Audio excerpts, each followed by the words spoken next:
ప్రభునందు ప్రియులారా, యాకోబు భక్తుడు తన పత్రికలో 2వ అధ్యాయము 5వ వచనములో ఇలాగ జ్ఞాపకం చేస్తున్నాడు. ప్రియ సహోదరులారా, ఆలకించుడి. ఈ లోక విషయములో దరిద్రులైన వారిని విశ్వాసమందు భాగ్యవంతులుగాను, తన్ను ప్రేమించు వారికి తను వాగ్దానము చేసిన రాజ్యమునకు వారసులుగాను ఉండుటకు దేవుడు ఏర్పరచుకొనెను అని జ్ఞాపకం చేశాడు.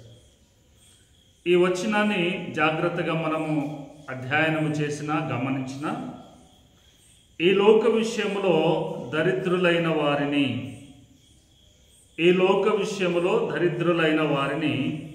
విశ్వాసమందు భాగ్యవంతులుగాను అన్నాడు.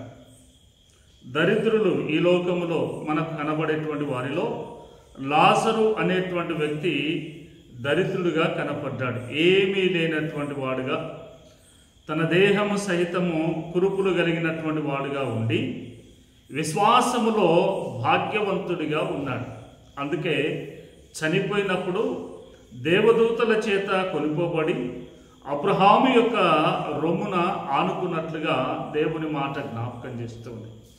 అలాగనే ఈ లోకములో ధనవంతుడైనటువంటి వాడు చనిపోయి ఇదిగో పాతాళ లోకమునకు, వేదన కలిగించేటువంటి లోకమునకు కొనిపోబడినట్లుగా మనము దేవుని మాటల్లో మనము చూడగలుగుతాం.